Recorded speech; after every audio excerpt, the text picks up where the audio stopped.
기독교의 핵심 메시지에서 아주 이중적으로 나타나는 현상이 있습니다. 이중적인 신앙이고 이중적인 현실입니다. 그러나 그 이중적인 것이 아주 중요합니다. 그것이 무엇이냐면 하나님께서는 예수님의 옷을 벗기셨습니다. 예수님은 하나님이시지만 완전한 인간으로 이 땅에 오셨습니다. 하나님으로서 오신 것이 아니라 우리와 똑같은 감정과 고통을 느끼시는 완전한 인간으로 이 땅에 오신 것이죠. 그러나 인류 역사에서 예수님은 유일하게 흠이 없고 죄가 없으신 인간이십니다. 그리고 자신의 의로 하나님 앞에 홀로 설 수 있는 유일한 분이 바로 예수님이세요. 그러나 하나님께서는 순종이라는 이름으로 예수님이 입고 계신 의의 옷을 벗기셨습니다. 그의 의의 옷을 벗기시니 이제 죄인이 되시는 거죠. 하나님이 그 아들을 죄인으로 만드신 거예요. 그리고 그분은 이 땅에서 죄인 취급을 받으십니다.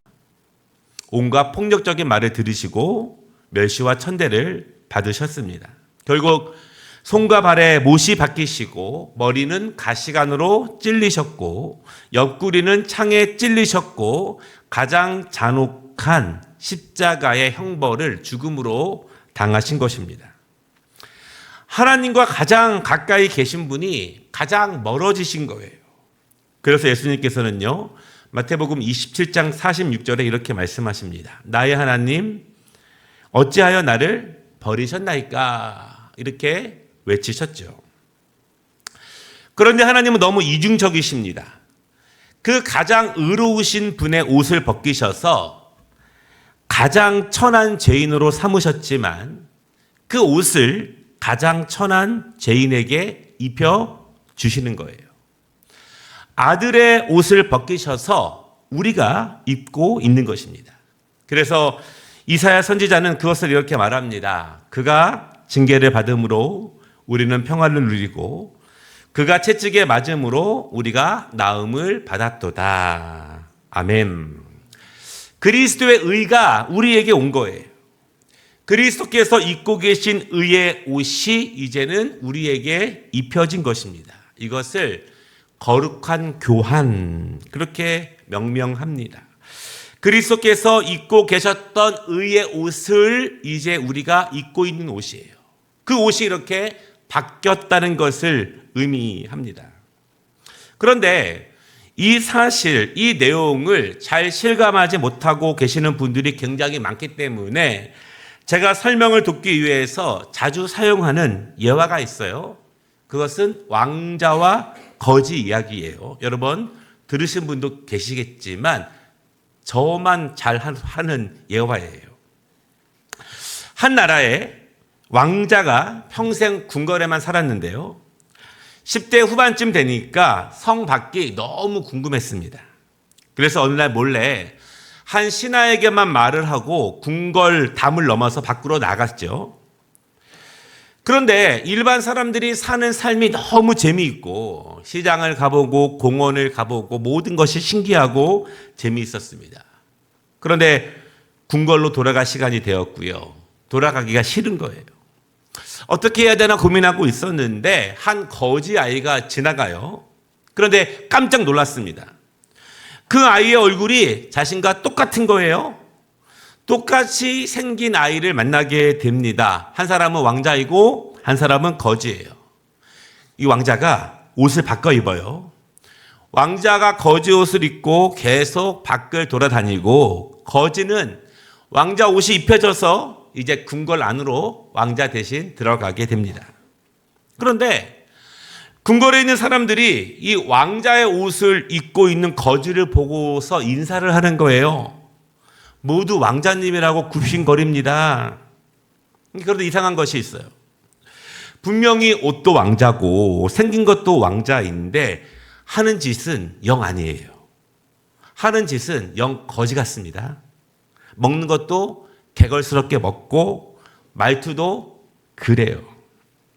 사람들이 의아해합니다. 그런데 왕자의 옷을 입고 있기 있기 때문에 왕자가 아닐 거라고는 누구도 의심하지 않아요. 여러분, 의의 옷이란 이런 것입니다. 내 옷이 아니에요. 사람들이 나를 보고 대우하는 것이 아니라 악한 영이 나를 함부로 못 대해서 나에게 접근하지 못하는 이유는 내가 하나님께서 입혀주신 의의 옷을 입고 있기 때문에 그렇습니다. 그런데 우리의 모습은요, 왕자의 옷을 입은 거지와 좀 비슷해요.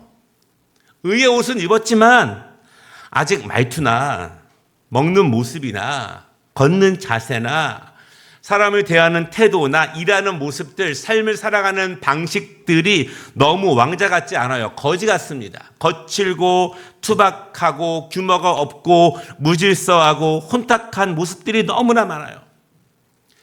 이제 그것을 고쳐 나아가고 수정해 나아가면서 정말 왕자다운 모습으로 변해가는 것, 그것을 우리는 성화 이렇게 말합니다. 거룩한 변화, 그것이죠.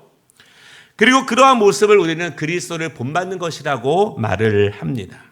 그리고 그것이 신실한 제자의 모습으로 변해가는 신앙의 능력이고 믿음의 힘이다, 이렇게 말을 하는 거예요. 그 의는요, 내가 얻는 것이 아닙니다. 하나님께서 사랑하는 자에게 주시는 하나님의 선물이에요. 그러니까 여러분, 하나님의 의를 위해서 우리의 공로, 우리의 선함은 턱없이 부족하다는 사실을 아는 것이 영적 분별력이에요. 왜냐하면 내가 턱없이 완전히 부족하다는 사실을 알아야 그리스도를 전적으로 의지할 수 있기 때문에 그렇습니다. 의는요, 그리스도를 전적으로 의지하는 자들에게 입혀지는 옷이에요. 완전히 전적으로 의지하는 자에게. 이것이 너무너무 중요합니다. 천주교의 신앙이 개신교인 우리와 몇 가지 다른 것들이 있죠. 그러니까 비슷한 교리가 있음에도 불구하고 함께 할 수 없는 분명히 다른 핵심적인 차이가 있습니다. 핵심은 이것입니다. 오직 예수인가? 오직 예수면 충분한가? 예수로 완전한가? 그것이에요. 천주교와 유대교는요, 약간 비슷한 면이 있습니다. 유대교는요, 구약을 믿지만 예수 그리스도를 믿지 않고 신약 성경을 믿지 않는 사람들입니다. 지금 이스라엘 사람들이 거의 대부분 믿고 있는 신앙이 유대교 신앙이에요. 유대교 신앙을 보면은요, 우리가 구약 말씀을 보면은 사람들은 죄를 용서받기 위해서 제사를 지내야 되죠. 정해진 짐승을 구별해서 정해진 대로 율법대로 제사를 드려야 합니다. 그래야 하나님께서 그 사람의 죄를 용서하십니다. 여러분, 그런데 제사를 어디서 드려야 될까요? 이 아브라함과 이삭과 야곱처럼 그때를 족장 시대에 그렇게 이야기하는데요. 그때는 일정한 장소, 그들이 정한 일정한 장소에서 드립니다. 그러나 그때는요, 율법이 모세를 통해서 내려오기 전이었기 때문에 출애굽기에서 일어난 일이기 때문에 그때 드리는 제사는 하나님께 드리는 감사의 제사예요. 감사의 제사. 그때 드리는 제사는 죄 용서를 위한 제사는 아닙니다. 이제 모세를 통해서 애굽에서 나왔습니다. 그리고 출애굽 시대, 광야 시대에는 어디서 제사를 드렸습니까? 성막에서 제사를 드렸습니다. 하나님께서 출애굽기 이후에 모세를 통해서 이스라엘 백성들에게 세상 민족과 다른 하나님의 백성들의 구별된 법을 그들에게 주셨지요. 그러면서 광야에서 구름기둥과 불기둥으로 인도되고 이스라엘의 백성들의 진영의 가장 중심에 성막이 있었고 그 정해진 성막에서 하나님이 주신 율법대로 제사를 드리게 됩니다. 여러 가지 제사를 드리게 되지만 죄 용서를 위한 제사를 거기서 드리게 되는 거예요. 가나안 땅에 들어왔습니다. 정착을 하죠. 그때는 제사를 어디서 드리죠? 질문을 하려다가 질문을 하지 않았습니다. 눈을 마주치려고 했는데 아래를 보셔가지고 그때는 성전에서 제사를 드리는 거예요. 제사는 성전에서 제사를 드립니다. 그러니까 성막과 성전, 하나님이 정해주신 곳에서, 하나님께서 임재하시는 곳에서 하나님께서 정하신 방법대로 제사를 드려야 하나님이 그 죄를 용서하시는 거예요. 여러분, 왜 죄를 용서받는 것이 중요할까요? 그래야 깨끗해지기 때문에 그래요. 그래야 죄인이 아니기 때문에 그렇습니다. 그래야 우리가 의로워지기 때문에 그래요. 하나님의 말씀, 이 율법의 말씀이 우리에게 은혜가 되는 이유가 있습니다. 하나님의 말씀, 이 제사를 드리라고 하는 율법의 말씀이 우리에게 복이 되는 이유가 있어요. 왜냐하면 하나님은 우리가 계속 깨끗해지는 은혜의 장치를 하나님이 마련해 주셨다는 거예요. 우리가 알게 모르게 우리는 죄를 지을 수밖에 없습니다. 그런데 내가 알게 모르게 죄를 지으면서 날마다 더 중한 죄인으로 계속 고착되는 것이 아니라, 날마다 죄인의 죄인, 죄인의 죄인이 아니라 우리가 죄를 용서받고 깨끗해질 수 있는 의인이 될 수 있는 장치를 하나님이 우리에게 선물로 주신 거예요. 그러므로 하나님이 우리에게 이 율법을 주신 것은, 죄 용서의 방법을 주신 것은 우리에게는 참으로 복되고 우리에게는 너무나 축복이 되는 말씀입니다. 이것은 하나님께서는 우리가 근본적으로 깨끗해지기를 원하신다는 것이고요. 우리가 스스로 깨끗해질 수 없기 때문에 하나님의 말씀, 하나님의 주신 법칙에 의해서 우리가 의로워질 수 있는 그 방법을 하나님이 우리에게 주신 거예요. 여러분, 율법을 지키는 데에도요, 믿음이 필요합니다. 왠지 아십니까? 하나님께서는 우리의 죄 용서를 위해서 짐승을 바치라고 하시죠. 정결하게 구별된 짐승을 드리라고 합니다. 그리고 그 짐승이 죽음으로써 내 죄가 용서받는 거예요. 근데 여러분, 이것은 믿음으로만 이해할 수 있어요. 왜냐하면 이 짐승이 죽었는데 왜 내가 용서함을 받습니까?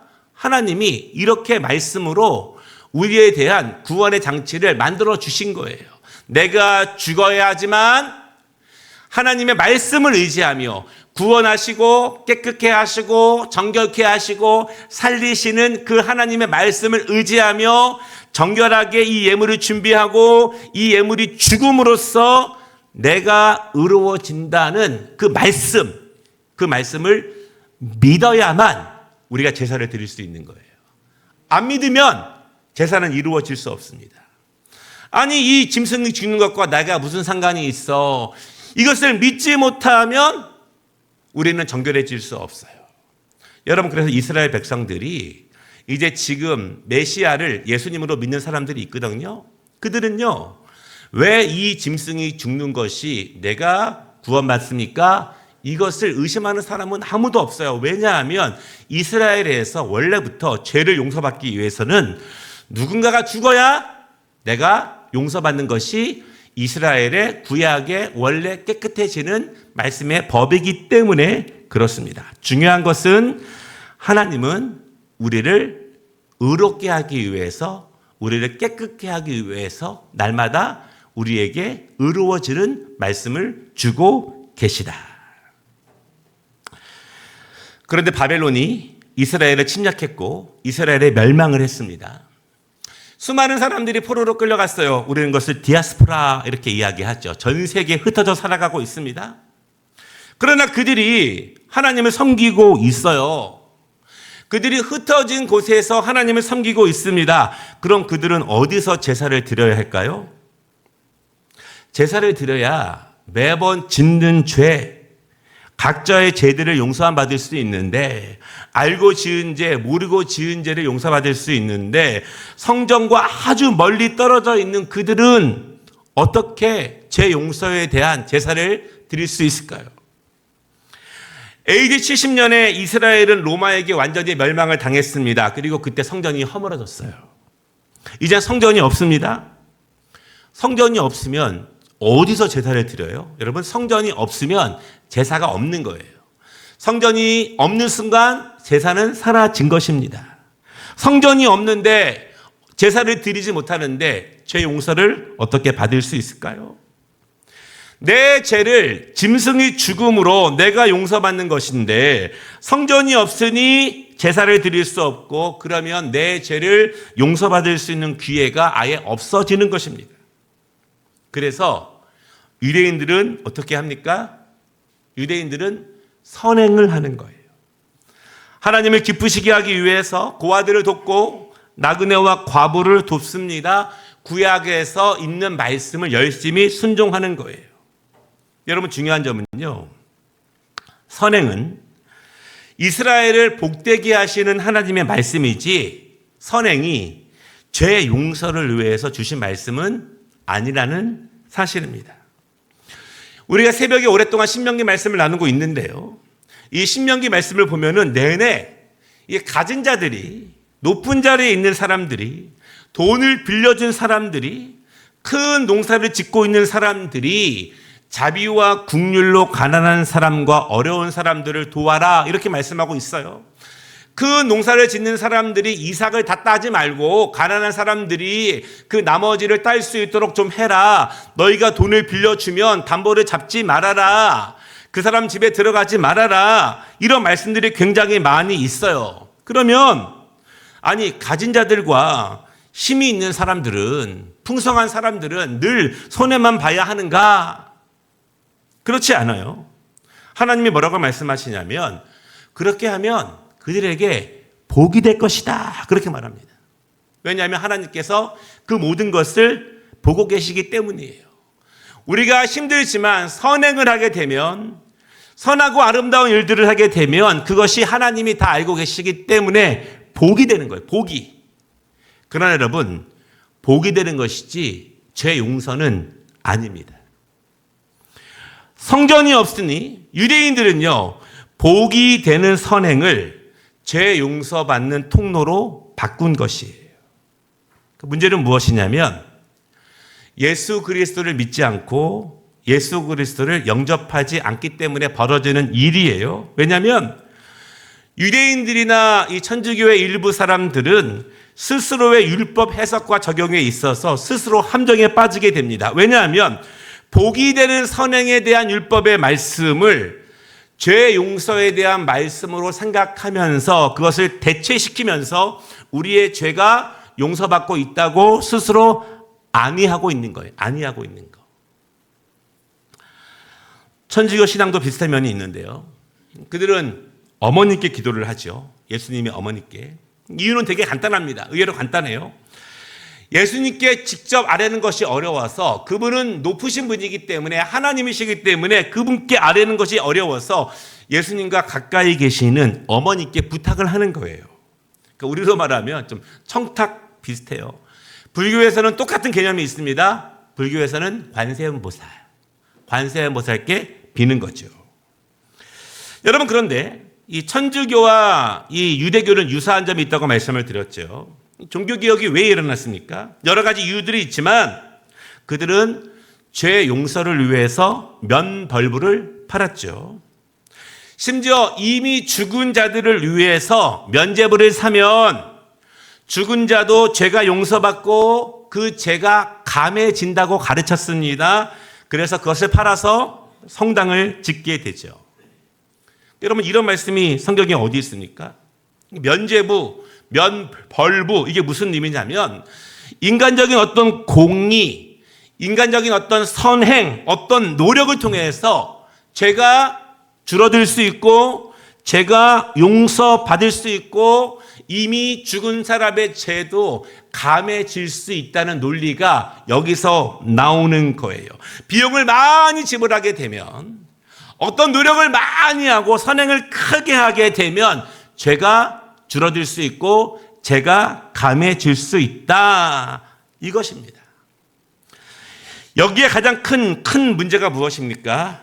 이것은 예수 그리스도만을 통한 완전한 죄 사함을 믿지 못하는 거예요. 그러니까 유대교는 그리스도를 믿지 않기 때문에 선행과 축복을 통한 율법을 죄 용서받는 율법으로 스스로 대체시키면서 평안함을 갖는 것이고, 천주교에서는 오직 예수 그리스도이신가, 예수님으로만 충분한가, 우리가 아무것도 하지 않아도 오직 예수의 이름이면 충분한가, 그것이 문제가 되는 거예요. 예수님의 완전성이 훼손되게 됩니다. 우리 개신교가 좀 답답한 것이 있죠. 우리가 저 앞에 회개의 기도를 합니다. 용서를 받은 건지 안 받은 건지 이 스스로도 불안해요. 왜냐하면 내가 회개를 했지만 나의 죄악된 습관들이 여전히 내 삶을 지배하고 있기 때문에 우리들은 여전히 괴롭습니다. 근데 여러분, 성당 가시면 되게 명쾌해요. 왜냐하면 고해성사를 하잖아요. 그 신부님이 그 죄에 대해서 이렇게 하십시오 가르쳐 줍니다. 그럼 열심히 그 일을 하면 우리는 명쾌해져요. 왜냐하면 내가 하는 어떤 일로 나의 노력과 선행과 수고를 통해서 내 죄가 사라지고 내 죄가 감해질 수 있기 때문에 그래요. 그런데 이 의의 개념은 우리가 믿고 있는 개신교의 의의 개념과 성경이 말하고 있는 의의 개념과 완전히 다른 거예요. 완전히 다른 것입니다. 제가 설교 초반부에 드린 말씀을 다시 한번 생각해 보십시오. 하나님은 완전히 의로우신 예수 그리스도의 옷을 벗기셨습니다. 그리고 우리에게 입혀주셨어요. 아무 값 없이, 아무 공로 없이, 아무 노력 없이 입혀주셨습니다. 그것으로 충분합니다. 우리가 사이비와 이단들에 대해서 경계할 때 이 점이 명확한 경계예요.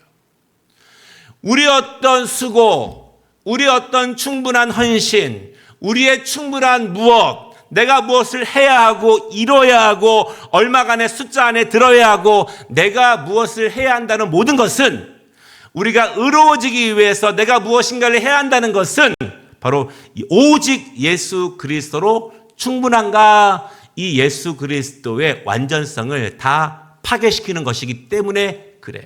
여러분, 우리가 다른 점을 잘 몰라도 우리의 의로워짐은 우리의 노력이 아니라, 공로가 아니라 하나님께서 값없이 거저 예수님을 주로 고백하는 우리에게 입혀주시는 의의 옷이라는 사실을 믿으시기를 바랍니다. 우리는 이제 성화, 정말 왕자다운, 공주다운 모습으로 나아가는 거예요. 우리의 의는 예수 그리스도로 충분합니다. 그래서 의의 호신경은요, 이 완전하신 예수 그리스도의 의의 옷을 내가 입고 있다는 것을 의미해요. 그러면 우리가 우리의 부족한 행실에 대해서 부끄러워할 수 있어요. 여전히 거듭나지 못한 우리들의 모습에 대해서 우리가 조금 부끄러울 수 있어요. 자책할 수 있습니다. 반성할 수 있습니다. 그러나 그것과 무엇이 구별되어야 하냐면, 그것 때문에 내 의가 사라지는 것이 아니고, 그것 때문에 내가 죄인이 아닌 것이고, 그것 때문에 내가 또다시 구원에서 제외되는 것이 아니고, 그것 때문에 우리가 지옥에 가는 것이 아니라는 사실이에요. 이것과 이것은 구별이 되는 것이다. 우리가 하나님의 전신갑주로서 우리가 싸울 수 있는 이유는, 내가 죄인이지만, 여전히 부족하지만, 한 주간도 실수하지만, 그럼에도 불구하고 우리가 당당하게 사탄 마귀와 싸울 수 있는 것은, 붙어볼 수 있는 것은 나의 연약한 모습 때문이 아니라 내가 입고 있는 의의 호신경 때문이라는 사실을 믿으시기 바랍니다. 그리고 한 주간도 당당하게 맞서 싸우시는 우리 모두가 되시기를 주님의 이름으로 축복합니다.